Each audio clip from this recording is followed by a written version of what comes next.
Hi everybody, welcome to Tips on Teens. I'm your host, Kent Toussaint, licensed marriage and family therapist and founder and clinical director of Teen Therapy Center and also the executive director of Child and Teen Counseling, both in Woodland Hills, California, where I come to you live every Wednesday at noon to join you for lunch to answer your parenting questions, and we've got a big one today.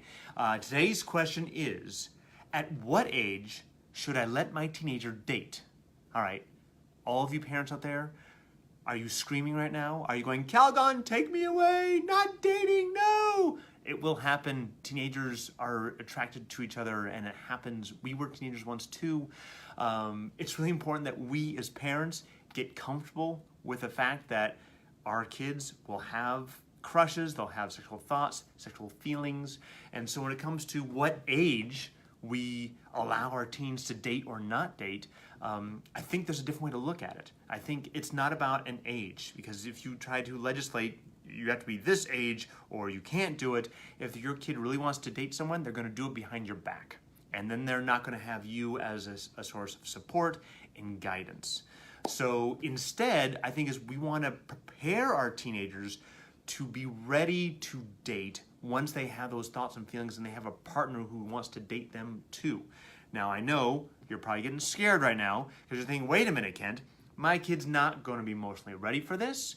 They're not emotionally ready to have such strong feelings, to engage in any kind of sexual activity. They're going to lose focus on homework and all that stuff. And those concerns are all completely valid. I totally get that. So the approach is not about setting limits. It's about educating your kids. And that starts before they're teenagers, before they're having these crushes, before they're having sexual thoughts and feelings, when they're 4, 5, 7, 10.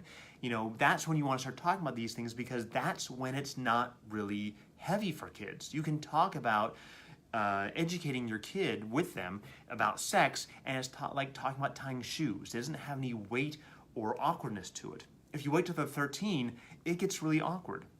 Now, we as parents, we may be awkward, and it's important for us to lead the way. We have to get past that awkwardness. So we have to work on ourselves to get past that, because if we're awkward, our kids are going to be awkward, and they'll never come to us for support and advice. And that's what we want. We want to be that source of support for our kids when they do get in over their heads, because teenagers do, because that's part of growing up, part of life. So how do we do that? We educate your kids about sex education, sexual health, early and often, because studies show that when kids are educated, they make smarter choices with sex. They wait longer. They put more limits on themselves. It's not this taboo, weird, mysterious subject that they just have to jump into, or they don't know what to do or what not to do, so they just kind of jump in and do it without thinking. You want your kids making thoughtful choices.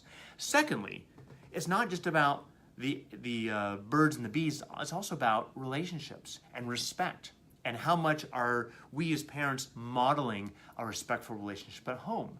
How much are we teaching kids that not only should they respect the partner they're with, but also they should expect respect coming back? It's a reciprocal relationship, and I think that's really important that we teach our kids that, because that's the biggest thing. That's more important than the sex education, because if there's respect, then there's patience and there's acceptance and there's all that stuff, and they're probably not being forced into situations they don't want to be into.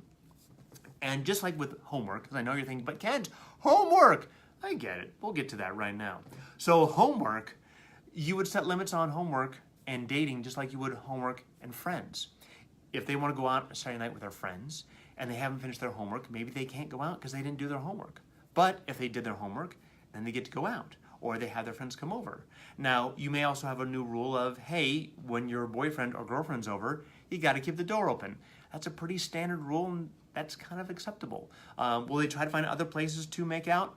Probably. But you have to realize that they will do that. But again, if they've been taught to respect themselves, respect their partner, they've been taught sexual education, they're going to make wiser choices, because you can't control them all the time. And I have parents say, well, why? Why would they go make out? Why would they go kiss? Because it's fun, and it feels really good, especially when you're 16 or 14 or 17, or whatever that age is, and it's new and it's exciting. It feels really good, and that's why kids do it. Same reason why adults do it. So it's important that we, again, set the boundaries, but also keep an open door so kids can always come back to you, because when they are in over the head, they need you for support. For example, with sexting. Sexting is a big deal. And that's when kids are sending sexually explicit pictures to one another of themselves. And it's really important that we talk to our kids once they get access to a phone why that's inappropriate and the dangers of that. Because once they send that picture out, that picture is gone. And that picture is in the ether, and anyone has access to that picture if that other person chooses to share it. And they may think, but my girlfriend, my boyfriend would never share it. It almost always gets shared to somebody. So it's really important that we be very clear on that. So that is dating. Again, there's no one age. We want our kids to have these experiences because they can be overwhelming, because we don't want them having their first dating overwhelming experience when they're 22. I mean, not that it's horrible, but they're kind of behind the curve. If they start dating when they're 22 or 25 and they've never dated, never gone through a breakup, they're kind of behind the curve because the other person they're dating may have had several relationships by that time, and they may be more emotionally savvy. And so you want to make sure that your kid is having experiences with that net that you were offering, that emotional net, because you're there to save them and support them and take care of them. So that's our question for today. Again, we can talk about this for hours and hours. It's a really big topic. I love this question. Keep sending your questions in. If you have more questions about this or any other topic, please email us at tipsonteens@teentherapycenter.com or message us right here on Facebook. We'll answer it every Wednesday at noon here on Facebook Live. Thanks again for tuning in, and I'll see you next week. Bye-bye.